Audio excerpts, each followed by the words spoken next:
15년 전 제가 판결했던 그 사건의 피고인이 억울함을 삼킨 채 세상을 떠났습니다. 며칠 전 유족이 등기우편을 보내왔습니다. 봉투 안에는 한 장의 감정서가 들어 있었습니다.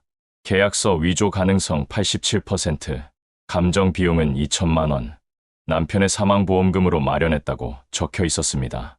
그 감정서를 보는 순간 법정에서 외치던 목소리가 떠올랐습니다. 거짓말 안 했습니다. 그때 저는 원고 승소 판결을 내렸습니다. 하지만 그 판결이 틀렸을 수도 있다는 뜻이었습니다. 이 사건을 다시 들여다보면 제 이름에 금이 갈 수 있습니다. 판사 출신, 자기 판결 번복 시도. 언론의 헤드라인이 눈에 보였습니다. 동료들은 분명히 말릴 겁니다. 그래서 저는 망설이고 있습니다. 수임료는 받을 수 없습니다. 제 잘못일지도 모르니까요. 그렇다면 왜 이런 선택을 하려는 걸까요? 오늘 방문해 주신 모든 분들께 항상 행복한 일이 가득하시길 기원합니다. 시작하기 전에 구독과 좋아요는 꼭 부탁드립니다. 지금부터 돈 한 푼 못 받았지만 끝내 포기할 수 없었던 사건을 시작하겠습니다. 사무실 창가에 서면 오후 햇살이 먼지를 비춥니다. 저는 이 자리에 선 지 5년이 되었습니다. 제 이름은 김 변호사라고 사람들이 부르지요. 판사로 법정에서 30년을 일했습니다. 법복을 벗은 건 5년 전의 일이었지요. 그때는 정말 알지 못했습니다. 판사를 그만두면 더 어려운 일이 기다린다는 거요. 책상 위엔 서류 몇 장이 놓여 있었습니다. 오늘 아침에 배달된 등기우편이었지요. 발신인 이름을 보는 순간 손이 멈췄습니다. 15년 전 제가 판결했던 사건의 피고인 가족이었습니다. 당시 저는 원고 승소 판결을 내렸지요. 그 판결이 옳다고 지금도 믿고 있습니다. 하지만 이 편지는 그 판결을 다시 보자는 내용이었습니다. 재심을 요청하는 내용은 아니었습니다. 새로운 증거가 나왔다는 이야기였지요. 저는 편지를 천천히 접어놓았습니다. 이 일을 받으면 제 과거가 흔들릴 수 있습니다. 판사 시절 내린 판결을 스스로 뒤집는 꼴이 되지요. 동료들은 분명히 말릴 게 뻔했습니다. 언론도 가만히 있지 않을 거라고 생각했습니다. 판사 출신 변호사가 자신의 판결을 번복 시도한다는 제목이죠. 이런 기사 제목이 나올 게 분명했습니다. 하지만 편지를 읽으며 계속 생각했습니다. 만약 제가 틀렸다면 어떻게 해야 하나 하고요. 만약 15년 전 그 사람이 억울했다면 말입니다. 전화번호가 편지 끝에 적혀 있었습니다. 저는 한참을 그 번호를 바라봤습니다. 전화를 걸어야 할까 말아야 할까 고민했지요. 이 일을 받으면 제 이름에 금이 갈 수 있습니다. 하지만 외면하면 평생 찜찜할 것 같았지요. 저는 결국 전화기를 들고 말았습니다. 벨이 3번 울리고 나서 연결되었습니다. 여보세요. 떨리는 목소리가 들렸습니다. 김 변호사입니다. 편지 받고 연락드립니다. 전화 넘어가 잠시 조용해졌습니다. 내일 사무실로 오실 수 있겠습니까? 네, 가겠습니다. 그분이 대답했습니다. 전화를 끊고 창밖을 바라봤습니다. 내일이면 제 선택이 결정될 것 같았습니다. 다음 날 오전 10시에 문이 열렸습니다. 60대 중반으로 보이는 여자분이 들어오셨지요. 얼굴이 많이 수척해 보이셨습니다. 앉으세요. 제가 의자를 권했습니다. 그분은 천천히 앉으시더군요. 15년 전 판결 기억하십니까? 떨리는 목소리로 물으셨습니다. 기억합니다. 저는 고개를 끄덕였지요. 제 남편이 피고였습니다. 그분이 서류 봉투를 꺼내셨습니다. 남편은 3년 전에 세상을 떠났습니다. 목소리가 잠시 멈췄습니다. 죽기 전까지 억울해했습니다. 봉투에서 서류들이 쏟아져 나왔습니다. 저는 그 서류들을 천천히 살폈습니다. 15년 전 사건은 토지 소유권 분쟁이었지요. 원고가 토지 매매 계약서를 제출했습니다. 피고인 남편은 위조라고 주장했지요. 하지만 증거가 부족했습니다. 저는 원고 승소 판결을 내렸습니다. 이게 뭡니까? 제가 한 장의 문서를 들어 올렸습니다. 감정 결과입니다. 그분이 대답하셨지요. 3년 전에 새로운 감정 기법이 나왔습니다. 그걸로 다시 감정을 받았습니다. 감정서를 읽는 제 손이 떨렸습니다. 계약서가 위조일 가능성이 87%라고 적혀 있었습니다. 왜 이제야 오셨습니까? 제가 조심스럽게 물었습니다. 남편이 살아있을 때는 돈이 없었습니다. 감정 비용만 2천만 원이 들었습니다. 그분의 눈가가 붉어졌습니다. 남편 사망보험금으로 겨우 받았습니다. 저는 감정서를 다시 펼쳐봤습니다. 전문 감정 기관의 도장이 찍혀 있었지요. 이걸 가지고 뭘 하고 싶으십니까? 재심을 청구하고 싶습니다. 그분이 단호하게 말씀하셨습니다. 하지만 문제가 있습니다. 저는 천천히 말을 이었지요. 재심 기간이 이미 지났습니다. 그리고 남편분이 돌아가셨습니다. 승소해도 땅을 되찾기 어렵습니다. 그분이 고개를 저으셨습니다. 땅은 상관없습니다. 남편의 억울함만 풀고 싶습니다. 저는 잠시 생각에 잠겼습니다. 이 일을 받으면 제 판결이 틀렸다고 인정하는 겁니다. 변호사님, 그분이 제 눈을 똑바로 보셨습니다. 남편은 죽을 때까지 말했습니다. 자기는 거짓말하지 않았다고요. 목소리에 힘이 들어가 있었지요. 저도 처음엔 의심했습니다. 그분이 고백하듯 말씀하셨습니다. 남편 말이 정말 맞는지 확신이 없었습니다. 하지만 감정서를 받고 알았습니다. 남편이 평생 진실을 말했다는 거요. 저는 차를 한 모금 마셨습니다. 돈은 필요 없으십니까? 제가 조심스럽게 물었습니다. 필요 없습니다. 그분이 단호하게 대답하셨지요. 저도 이제 나이가 많습니다. 남은 시간도 얼마 없을 겁니다. 그냥 남편 이름을 회복하고 싶습니다. 저는 감정서를 다시 들여다봤습니다. 전문 용어들이 빽빽하게 적혀 있었지요. 이 감정이 정확합니까? 세 곳에서 받았습니다. 그분이 다른 서류를 꺼내셨습니다. 세 곳 모두 같은 결과였습니다. 서류에 찍힌 도장들을 확인했습니다. 모두 공인된 감정기관이었지요. 변호사님도 아시지 않습니까? 그분이 떨리는 목소리로 말씀하셨습니다. 그때 제 남편 얼굴을요. 저는 15년 전 법정을 떠올렸습니다. 피고인이 계속 억울하다고 외쳤지요. 거짓말 안 했습니다. 그가 판사석을 향해 소리쳤던 게 기억났습니다. 변호사님이 판결문 읽을 때요. 남편이 주저앉았습니다. 그 모습을 평생 잊을 수 없습니다. 저는 눈을 감았습니다. 그날의 장면이 선명하게 떠올랐지요. 이 일을 제가 맡으면요. 제가 천천히 입을 열었습니다. 제 평판에 금이 갈 겁니다. 동료들도 말릴 것이고요. 언론도 가만히 있지 않을 겁니다. 그분이 고개를 끄덕이셨습니다. 알고 있습니다. 그래서 다른 변호사도 찾아봤습니다. 하지만 모두 거절했습니다. 승산이 없다고 했습니다. 저는 서류를 정리했습니다. 한 가지 확인하겠습니다. 제가 그분에게 물었습니다. 당시 원고는 누구였습니까? 이춘식이라는 사람입니다. 그 이름을 듣는 순간 눈썹이 올라갔습니다. 지금은 뭘 하고 있습니까? 구청 공무원입니다. 과장으로 승진했다고 들었습니다. 저는 펜을 들고 메모했습니다. 그 사람도 만나봐야 합니다. 상대 이야기도 들어야 하니까요. 그분이 불안한 표정을 지으셨습니다. 만나주겠습니까? 모르죠. 해봐야 합니다. 저는 이춘식의 연락처를 알아냈습니다. 다음 날 전화를 걸었지요. 여보세요? 차분한 목소리가 들렸습니다. 이춘식 과장님이십니까? 네, 그런데요. 김 변호사라고 합니다. 전화 넘어가 잠시 조용해졌습니다. 15년 전 토지 소송 기억하십니까? 기억합니다만 목소리가 조금 경계하는 투였지요. 그 건으로 연락드렸습니다. 한번 뵙고 싶습니다. 무슨 일이십니까? 전화로는 어렵습니다. 저는 만남을 제안했습니다. 내일 시간 되십니까? 알겠습니다. 그는 다음 날 사무실로 왔습니다. 50대 초반으로 보이는 남자였지요. 정장을 단정하게 입고 있었습니다. 앉으세요. 제가 의자를 권했습니다.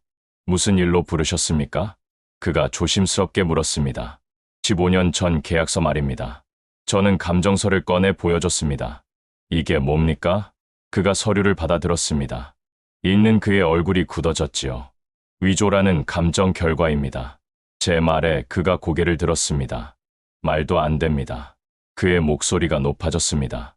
15년 전에 이미 끝난 일입니다. 판결도 났고 확정됐습니다. 이제 와서 뭘 어쩌자는 겁니까? 저는 침착하게 대답했습니다. 진실을 확인하려는 겁니다. 진실은 이미 법정에서 나왔습니다. 그가 서류를 책상에 내려놨습니다. 저는 정당하게 받은 겁니다. 잠깐만요. 제가 그를 붙잡았습니다. 한 가지만 더 물어보겠습니다. 그가 다시 앉았습니다. 계약서는 어디서 작성했습니까? 부동산에서 했습니다. 부동산 이름이 뭡니까? 기억 안 납니다. 그의 대답이 너무 빨랐지요. 15년 전 일인데 기억하기 어렵죠. 제가 다시 물었습니다. 그럼 증인은 누구였습니까?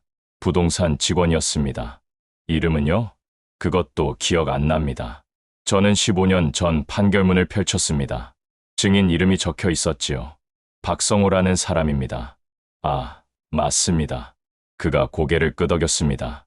이 사람 지금 어디 있습니까? 모릅니다. 연락하고 지내십니까? 아니요. 저는 펜을 내려놓았습니다. 이상하지 않습니까? 뭐가요? 땅 계약 증인인데 연락이 끊겼다는 게요. 그의 얼굴이 약간 일그러졌습니다. 사람 일이 다 그렇죠. 시간 지나면 연락 끊기는 거. 저는 가방에서 다른 서류를 꺼냈습니다. 이건 뭡니까? 그가 서류를 받아봤습니다. 박성호 씨 출국 기록입니다. 판결 나고 일주일 뒤 미국으로 떠났습니다. 그리고 지금까지 안 돌아왔습니다. 그의 손이 떨리기 시작했습니다. 그게 저랑 무슨 상관입니까? 출국 비용 누가 댔습니까? 제 질문에 그가 입을 다물었습니다. 박성호 씨 통장 기록입니다. 저는 또 다른 서류를 내밀었습니다. 판결 3일 전에 3천만 원이 들어왔습니다. 송금인은 이춘식입니다.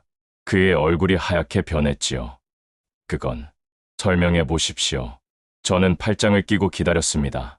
친구였습니다. 친구라서 3천만 원을 줬습니까? 빌려준 겁니다. 판결 직전에요? 그가 대답하지 못했습니다. 계약서가 위조라는 걸 아셨죠? 제 말에 그가 고개를 저었습니다. 아닙니다. 그럼 왜 증인에게 돈을 줬습니까? 그가 한참을 말이 없었습니다. 변호사님, 그가 떨리는 목소리로 말했습니다. 저도 어쩔 수 없었습니다. 어쩔 수 없었다는 게 무슨 뜻입니까? 저는 그를 똑바로 바라봤습니다. 그가 고개를 떨구고 한참을 있었지요. 그 땅이 없으면 안 됐습니다. 왜요? 제 처가 아팠습니다. 그의 목소리가 떨렸습니다. 신장 이식이 필요했습니다. 수술비가 1억이 넘었습니다. 저는 펜을 멈추고 그를 봤습니다. 그 땅을 팔아서 수술비를 냈습니까? 네. 그가 작게 대답했습니다. 저는 살았습니다. 하지만 다른 사람이 억울하게 됐습니다. 제 말에 그가 눈을 감았습니다. 15년 동안 괴로웠습니다. 밤마다 그 사람 얼굴이 보였습니다. 그가 떨리는 손으로 이마를 짚었습니다. 돌아가셨다는 소식 들었습니다. 장례식장에도 못 갔습니다. 갈 면목이 없었습니다. 저는 차를 한 모금 마셨습니다. 그럼 어떻게 하고 싶으십니까? 모르겠습니다. 그가 고개를 저었습니다. 저는 아직도 약을 먹고 있습니다. 그 돈으로 살린 목숨입니다. 돌려주면 처가 어떻게 됩니까? 저는 잠시 생각했습니다. 한 가지 방법이 있습니다. 그가 고개를 들었지요. 땅은 이미 다른 사람에게 넘어갔죠? 네, 5년 전에 팔았습니다. 얼마에 파셨습니까? 5억입니다. 생각보다 큰 금액이었습니다. 그럼 원래 계약 금액은요? 2억이었습니다. 저는 계산기를 두드렸습니다. 차액 3억이 남았네요. 다 썼습니다. 그가 고개를 저었습니다. 처 치료비에 계속 들어갔습니다. 저는 다른 방법을 생각했습니다. 유족에게 사과하십시오. 그리고 매달 조금씩 갚으십시오. 그가 눈을 크게 떴습니다. 할 수 있겠습니까? 해야 합니다. 제가 단호하게 말했습니다. 선택은 본인이 하시는 겁니다. 그가 한참을 생각하더니 고개를 끄덕였습니다. 하겠습니다. 일주일 뒤 다시 세 사람이 모였습니다.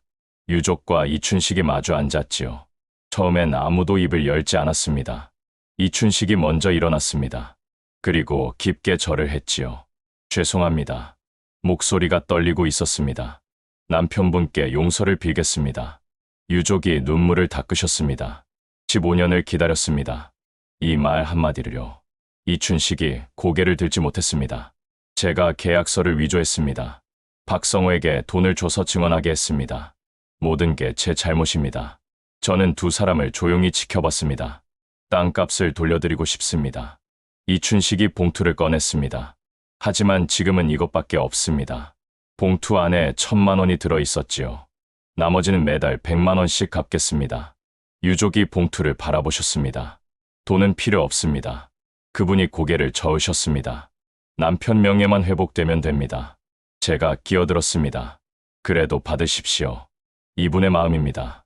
유족이 망설이다가 봉투를 받으셨습니다. 고맙습니다. 하지만 전부 쓰진 않겠습니다. 절반은 남편 산소에 쓰겠습니다. 나머지는 어려운 사람 도울 겁니다. 이춘식이 다시 고개를 숙였습니다.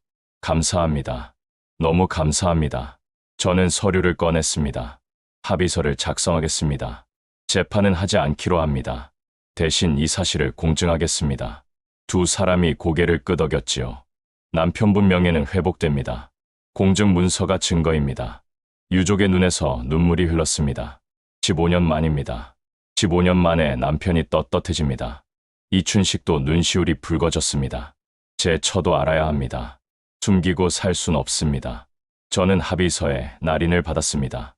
두 사람의 서명이 나란히 적혔지요. 이제 끝났습니까? 유족이 물으셨습니다. 네, 끝났습니다. 저는 고개를 끄덕였습니다. 석 달이 지난 어느 날이었습니다. 유족에게서 전화가 왔지요. 변호사님, 잠깐 들러도 될까요? 언제든 오십시오. 오후에 그분이 사무실로 오셨습니다. 손에 작은 상자를 들고 계셨지요. 이게 뭡니까? 제가 물었습니다. 남편 산소에서 가져온 흙입니다. 매달 이춘식 씨가 찾아옵니다. 저는 놀라서 그분을 바라봤습니다. 산소에 절하고 갑니다. 처음엔 말리려 했습니다. 하지만 그분도 힘든 것 같았습니다. 그분이 상자를 열어 보이셨습니다. 이 흙을 나눠드리려고요. 변호사님도 고생 많으셨으니까요. 저는 손을 저었습니다. 제가 뭘 했다고요? 남편 억울함을 풀어주셨잖아요. 그분이 상자를 제 책상에 놓으셨습니다. 이춘식 씨 약속 지키고 있습니까? 네, 한 번도 안 밀렸습니다. 매달 정확히 100만 원씩 들어옵니다. 저는 차를 따라드렸습니다. 처음엔 원망했습니다. 15년을 속이고 산 사람이니까요. 하지만 이젠 괜찮습니다. 그분의 얼굴에 평온함이 보였습니다. 그분도 어쩔 수 없었던 거니까요. 남편도 이해했을 겁니다. 저는 고개를 끄덕였습니다. 잘 정리하셨습니다. 변호사님 덕분입니다. 그분이 일어나 인사하셨습니다. 이제 편히 사십시오. 문이 닫히고 사무실이 조용해졌습니다. 책상 위에 작은 상자가 놓여 있었지요. 저는 상자를 열어봤습니다. 검은 흙이 담겨 있었습니다. 15년 만에 명예를 되찾은 사람의 흙이었지요. 창밖을 보니 해가 지고 있었습니다. 모든 선택엔 대가가 따라옵니다. 하지만 그 대가가 존엄을 지킨다면요. 그건 의미 있는 손해가 아닐까요? 오늘 이야기는 여기까지입니다. 오늘도 마음에 따뜻한 빛이 머무는 하루가 되시길 바랍니다. 돈 한 푼 못 받았지만 끝내 포기할 수 없었던 사건이 마음에 남으셨다면 댓글로 함께 나눠주세요.